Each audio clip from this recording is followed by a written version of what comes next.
Hello साथियों, आप सभी का स्वागत है हमारे YouTube चैनल इंडियन गुरु 299 में।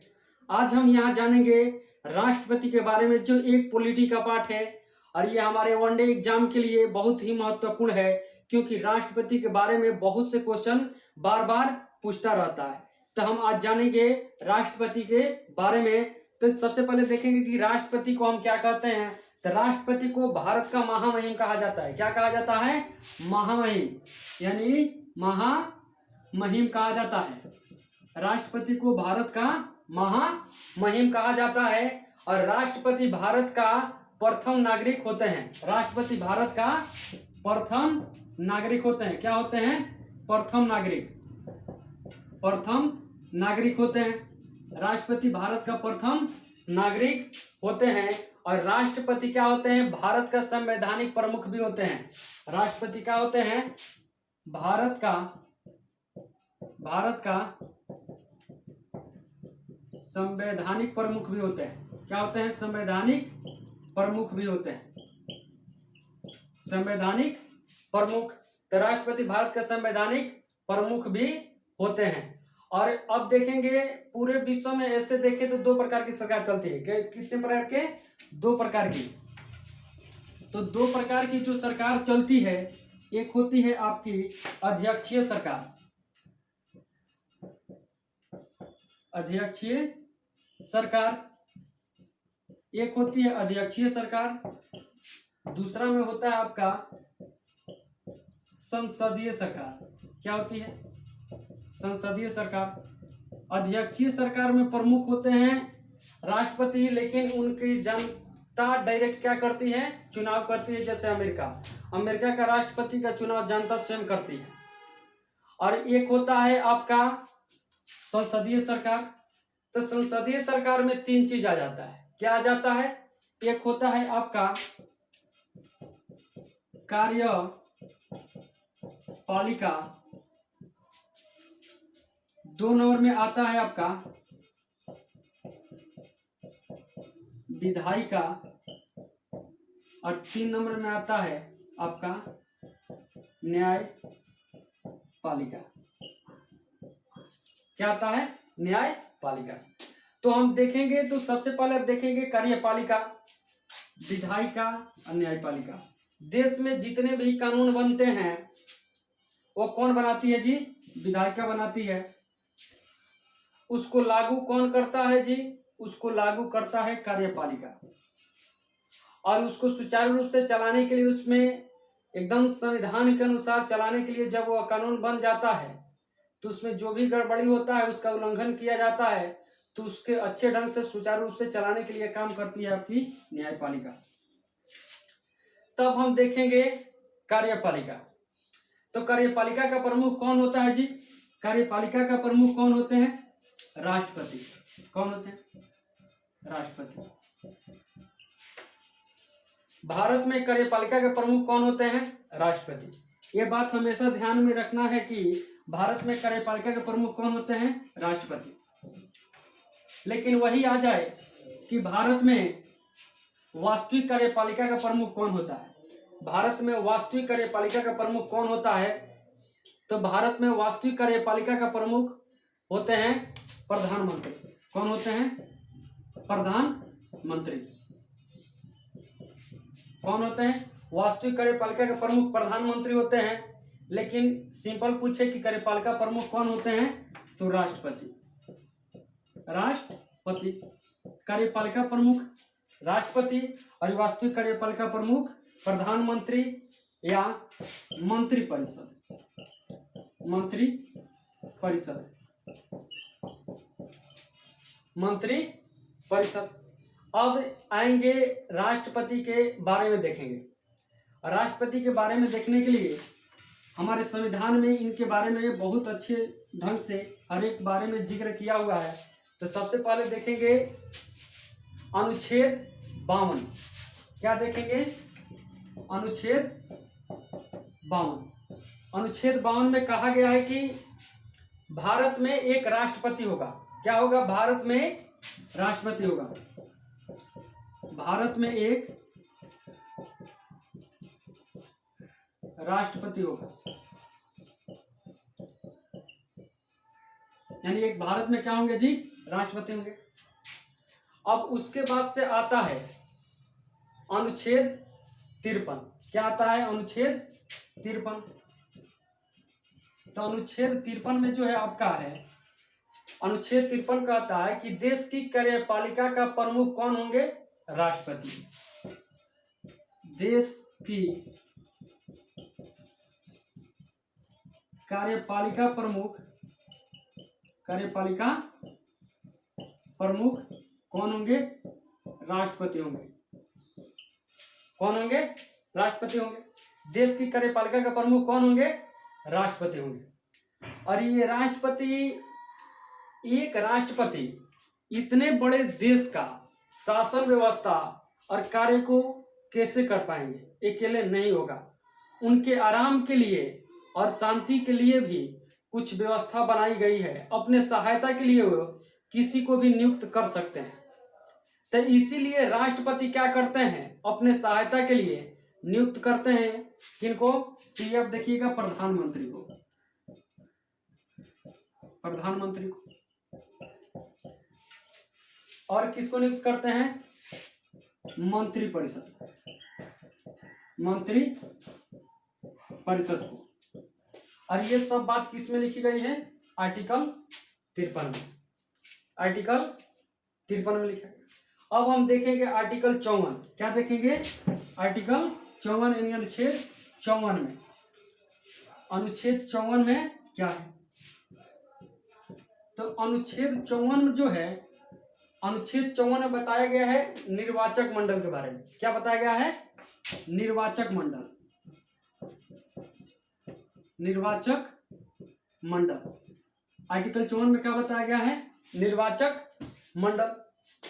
तो निर्वाचक मंडल यानी राष्ट्रपति के चुनाव में कौन कौन भाग लेते हैं, इसके बारे में बताया गया है। तो संसद के दोनों सदन के निर्वाचित सदस्य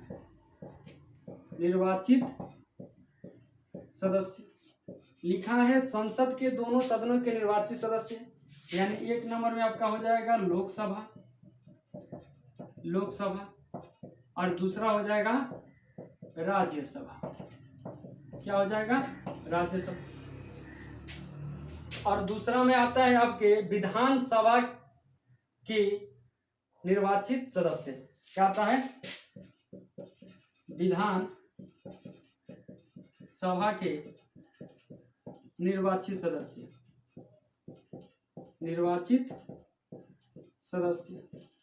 यानी क्या जी, विधायक।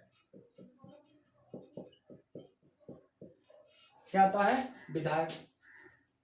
अब उसमें इस हो गया। अब आता है एक और, दिल्ली और पुडुचेरी के विधानसभाओं के निर्वाचित सदस्य। क्या आता है, दिल्ली पुडुचेरी के विधानसभा के निर्वाचित सदस्य।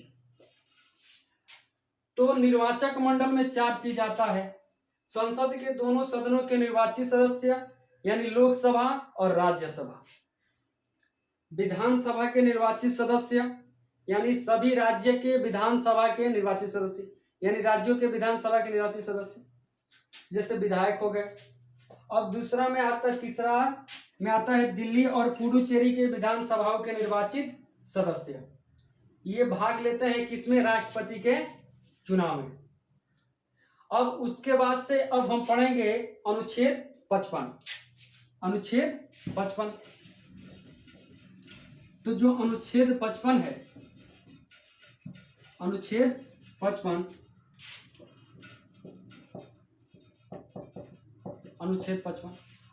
55 में निर्वाचन की रीति बताई गई है, यानी निर्वाचन की तरीका, यानी चुनाव का तरीका, यानी राष्ट्रपति के चुनाव के तरीके किसमें बताया गया है, अनुच्छेद 55 में। अनुच्छेद 55 में बताया गया है, यानी अनुपातिक हस्तांतरित प्रणाली। अनुपातिक हस्तांतरण प्रणाली, अनुपातिक हस्तांतरण प्रणाली। और दूसरा में होता है एकल संक्रमणीय प्रणाली। क्या होता है? राष्ट्रपति का चुनाव दो तरीके से होता है, अनुपातिक हस्तांतरित प्रणाली, एकल संक्रमणीय प्रणाली। अब देखेंगे अनुपातिक संक्रमणीय प्रणाली क्या होता है। अनुपातिक संक्रमणीय प्रणाली का मतलब यह होता है कि राष्ट्रपति के चुनाव में विजयी होने के लिए आपको एक अनुपात में सीट लाना बहुत जरूरी होता है। आप उस अनुपात से अगर नीचे चले गए तो आप राष्ट्रपति नहीं बन सकते हैं। अगर किसी भी संसद का या विधायक या मुखिया का किसी का भी चुनाव होता है तो अगर 4 कैंडिडेट हैं, एक ए है, दूसरा बी है, तीसरा सी है और चौथा डी है, अगर इन लोगों का वोट दिया गया तो किसी को 20 मिला, किसी को 25, किसी को 26 और किसी को 27, तो इसमें बस देख लिया जाएगा 27 को अधिक मिला है तो इसको विजयी घोषित कर दिया जाएगा। लेकिन राष्ट्रपति के चुनाव में ऐसा नहीं होता है। राष्ट्रपति के चुनाव में होता है कि आपको एक अनुपात लाना है। जैसे मैट्रिक क्लास जो होता है पास करने के लिए 30% आपको मार्क्स लाना जरूरी होता है, तो ऐसे ही राष्ट्रपति के चुनाव में आपको पूरे सीट का 50% प्लस 1, 50% प्लस 1 सीट लाना बहुत जरूरी होता है। इसी को अनुपातिक हस्तांतरण प्रणाली कहा जाता है। और उसके बाद से एकल संक्रमणीय प्रणाली। तो एकल संक्रमणीय प्रणाली में क्या होता है, जैसे कि इसमें प्रीफरेंस के अनुसार सभी लोग क्या करते हैं, वोट देते हैं प्रीफरेंस के अनुसार। यानी अगर कोई भी वोट दे रहा है, या संसद हो या विधायक हो या राज्यसभा के निर्वाचित सदस्य हो या दिल्ली या पुडुचेरी के विधानसभा के निर्वाचित सदस्य हो, जैसे कि राष्ट्रपति के चुनाव में 4 आदमी खड़े हैं, ए बी सी डी, आप वोट दे रहे हैं, आप चाह रहे हैं कि बी बन जाए तो आपको 1 नंबर पर प्रेफरेंस दे देंगे। अब चाहेंगे कि बी अगर नहीं बन रहा है तो ए को बन जाना चाहिए, तो इसको 2 नंबर पर कर देंगे। अब अगर ए नहीं बन रहा है तो सी को बन जाना चाहिए, तो इसको 3 कर देंगे। अगर सी नहीं बनता है तो लास्ट में आप डी पर कर दिए 4 नंबर, आप प्रेफरेंस दे दिए। ऐसा तो सबसे पहले देखा जाएगा, मिलाया जाएगा कि 1 नंबर वाले को पूरा मिला लिया जाएगा। अगर उसका 50% प्लस 1 से वोट अधिक नहीं जा रहा है तब सबसे जो लास्ट वाला वोट को हटा दिया जाता है और 1 में जोड़ दिया जाता है। और 1 में जोड़ने के बाद से अगर उसका 50% पूछ जाता है, पूरा हो जाता है, तो उसको विजयी घोषित कर दिया जाता है और वो राष्ट्रपति का चुनाव जीत जाता है। और ऐसा नहीं होता है, भारत में एक ही बार हुआ था, जो दूसरे मतगणना के अनुसार राष्ट्रपति बने थे वो थे बीबी गिरी। कौन? बीबी गिरी। अभी तक एक ही बार हुआ है जो 2 बार किया गया है, यानी एकल संक्रमणीय प्रणाली का उपयोग किया गया है, नहीं तो आज तक फिर दोबारा कभी नहीं हुआ है। अब हम देखेंगे आपका अनुच्छेद 56। क्या देखेंगे? अनुच्छेद 56 देखेंगे। अनुच्छेद 56, तो अनुच्छेद 56 में आपका क्या बताया गया है? अनुच्छेद 56 में आपका कार्यकाल बताया गया है। क्या बताया गया है? कार्यकाल।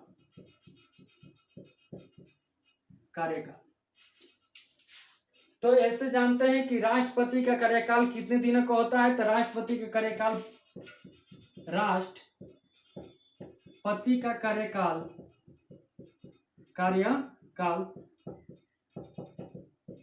5 ईयर्स का होता है। कितना होता है? 5 ईयर, 5 वर्ष का होता है।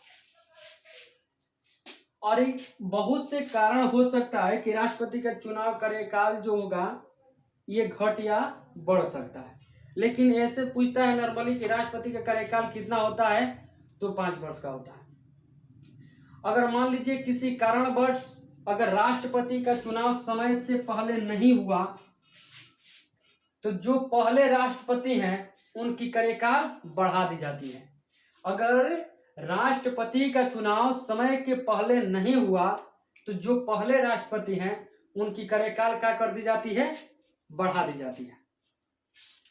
अगर राष्ट्रपति की मृत्यु के कारण उनकी कार्यकाल कम ही दिनों में समाप्त हो जाती है। अगर राष्ट्रपति संविधान के रक्षक होते हैं, क्या होते हैं? संविधान के रक्षक होते हैं। अगर संविधान को ही अवहेलना करने लगे और उससे कोई बात निकल कर आती है, तो उन पे महाभियोग द्वारा हटाया जाएगा। इसमें बच्चा बहुत से कंफ्यूजन हो जाते हैं लोग कि महाभियोग क्या चर्चा आर्टिकल 61 में किया गया है। आर्टिकल आपका 61 में, आर्टिकल 61 में महाभियोग के प्रक्रिया के बारे में चर्चा की गई है, लेकिन महाभियोग से हटाने की प्रक्रिया की चर्चा आपका आर्टिकल 56 में ही है। महाभियोग की प्रक्रिया के बारे में चर्चा आर्टिकल 61 में किया गया है। तो ये आपका हो गया आर्टिकल 56। आर्टिकल 56 में इतना ही बात है। अगर राष्ट्रपति क्या करते हैं? त्याग पत्र दे देते हैं। क्या? त्याग पत्र, तो भी राष्ट्रपति क्या हो जाएंगे? हट जाएंगे। और राष्ट्रपति त्याग पत्र किसको देते हैं? तो राष्ट्रपति त्याग पत्र उपराष्ट्रपति को देते हैं। उपराष्ट्रपति को देते हैं। लेकिन एक और बात यहाँ बताए थे कि राष्ट्रपति का कार्यकाल 5 वर्ष होता है, लेकिन राष्ट्रपति का कार्यकाल बढ़ सकता है कब? कि जब राष्ट्रपति का चुनाव नहीं हुआ है। लेकिन ऐसा नहीं होता है। राष्ट्रपति के जिस दिन वो शपथ लिए हैं और जिस दिन उनका 5 साल पूज रहा है, उससे पहले ही राष्ट्रपति का चुनाव करा लिया जाता है। यानी जिस दिन ही उस सीट छोड़ेंगे उसी दिन दूसरे राष्ट्रपति की नियुक्ति कर दी जाएगी। अब आता है आर्टिकल आपका 57। अब क्या आता है? अनुच्छेद 57 के बारे में जानेंगे। अनुच्छेद 57 में है पुनर्निर्वाचन।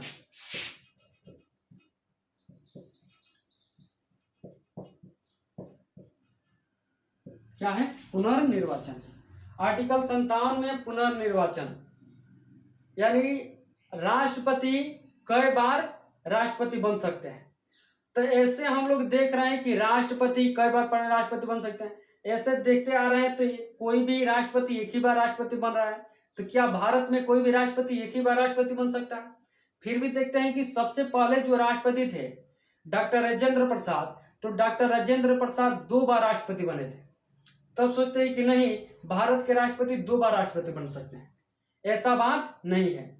भारत में राष्ट्रपति कितना भी बार बन सकते हैं, वो कितना भी बार बन सकते हैं, उनकी कोई गिनती नहीं है। जब तक चाहे वो राष्ट्रपति बन सकते हैं, जितनी बार चाहे वो राष्ट्रपति बन सकते हैं। अनुच्छेद 57 में कहा गया है। ये फिक्स नहीं है कि 1 बार बने, कि 2 बार बने, कि 3 बार बने। यानी एक व्यक्ति 2 बार बन सकता है, कि 3 बार बन सकता है, कि 4 बार। ये बात नहीं है। राष्ट्रपति कितना भी बार क्या हो सकता है कि वो राष्ट्रपति बन सकता है। अब हम आएंगे अनुच्छेद 61। क्या पढ़ेंगे? अनुच्छेद 61 नहीं, अनुच्छेद 58। अनुच्छेद 58 में राष्ट्रपति के योग्यता के बारे में बताया गया है। क्या? योग्यता। क्या? योग्यता यानी राष्ट्रपति बनने के लिए क्या क्या योग्यता होनी चाहिए। तो इसके बारे में चर्चा किया गया है अनुच्छेद 58 में। तो सबसे पहला है कि वो सबसे महत्वपूर्ण है कि भारत का नागरिक हो, भारत का नागरिक, वो भारत का नागरिक हो। दूसरा आता है कि उम्र 35 वर्ष पूरा कर चुका, अगर राष्ट्रपति बनने में अगर एक दिन भी 35 वर्ष से एक दिन भी कम हो तो राष्ट्रपति नहीं बन सकता है वह व्यक्ति। और तीसरा जो है आपका योग्यता में कि वह लोकसभा के संसद बनने योग्य, वह लोकसभा के संसद बनने योग्य। ये होता है कि वो भारत का नागरिक हो, उसका उम्र 35 वर्ष पूरा कर चुका हो, वह लोकसभा के संसद बनने योग्य हो। ऐसे देखें तो भारत की बहुत से जनसंख्या है जो इस क्राइटेरिया को पार कर सकती हो। और चौथा होता है कि लाभ के पद पर न हो, लाभ के पद पर न हो। तो लाभ के पद पर न हो तो लाभ का पद क्या होता है? तो लाभ का पद एक ऐसा पद होता है जैसे कि अगर कोई व्यक्ति राज्यपाल है तो लाभ का पद नहीं है, अगर वो मंत्री परिषद में है यानी मंत्री है तो लाभ का पद नहीं है, अगर संसद है तो ये सब लाभ का पद नहीं है। ये लोग सेवक हैं, जनता के सेवक हैं। लाभ का पद ये होता है कि वह व्यक्ति क्या हो, किसी सरकारी जॉब में ना हो, किसी प्राइवेट कंपनी का सीईओ ना हो, वो लाभ का पद बोला जाता है। या सरकारी कंपनी का, खासकर सरकारी कंपनी को ही देखा जाता है तो लाभ का पद। तो ऐसा देखा जाए तो भारत की आधी से बेसी जनसंख्या जो है इस क्राइटेरिया को पार कर जाती है। तो क्या सभी लोग राष्ट्रपति के पद पे खड़े हो सकते हैं? अगर उतने लोग खड़े हो जाएं, कुछ ही लोग खड़े हो जाएं, 10,000 खड़े हो जाएं, 5,000 खड़े हो जाएं, तो एक बहुत बड़ी समस्या हो जाती है। तो इसके लिए एक क्राइटेरिया और रखा गया है 5 नंबर कि उसका 50 संसद प्रस्तावक होना चाहिए, संसद प्रस्तावक होना चाहिए और 50 संसद अनुमोदक होना चाहिए।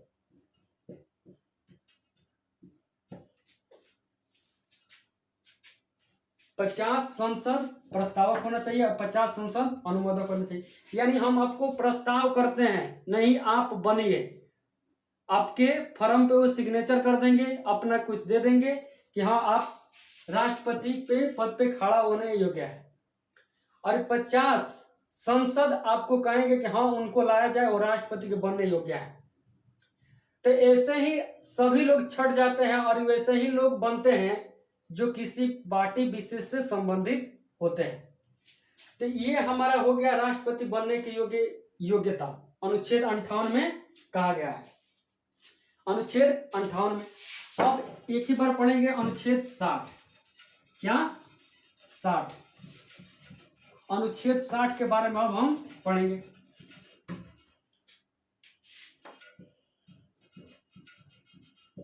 अनुच्छेद 60। तो अनुच्छेद 60 में शपथ के बारे में चर्चा किया गया है। शपथ, तो राष्ट्रपति को शपथ कौन दिलाता है? तो राष्ट्रपति को शपथ दिलाता है भारत का मुख्य न्यायाधीश। कौन? भारत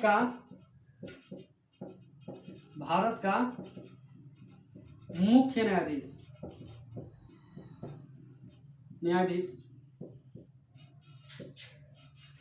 अगर ये जान जाइए कि अगर मुख्य न्यायाधीश नहीं है तो सुप्रीम कोर्ट के वरिष्ठ न्यायाधीश, सुप्रीम कोर्ट के वरिष्ठ न्यायाधीश।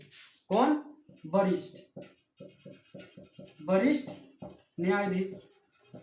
कौन? राष्ट्रपति को शपथ दिलवाते हैं। ये हो गया, यानी अनुच्छेद 60 में राष्ट्रपति के शपथ के बारे में चर्चा की गई है। अब आता है अनुच्छेद 61। क्या आता है? अनुच्छेद 61। अनुच्छेद 61 जो है ये है महाभियोग की प्रक्रिया। महाभियोग की प्रक्रिया के बारे में बताया गया है। महाभियोग की प्रक्रिया क्या बताया गया? अनुच्छेद 61 में महाभियोग की प्रक्रिया। तो महाभियोग की प्रक्रिया 2 जगह लाई जा सकती है। 2 जगह। कौन कौन सी जगह? एक लोकसभा, दूसरा राज्यसभा। और जिस भी सदन में लाया जाएगा वहां का पूरे सदन का सदस्य का 1/4 सदस्य का सहमति होनी चाहिए। सहमति होनी चाहिए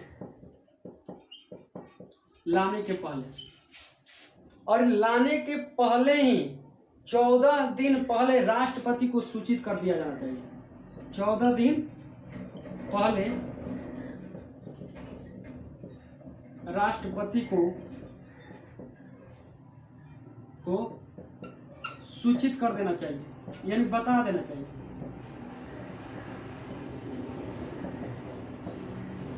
चौदह दिन पहले, यानी 14 दिन पहले राष्ट्रपति को सूचित कर देना चाहिए, यानी बता देना चाहिए। और उसके बाद से ये आएगा लोकसभा से, अगर चालू किया है तो राज्यसभा में।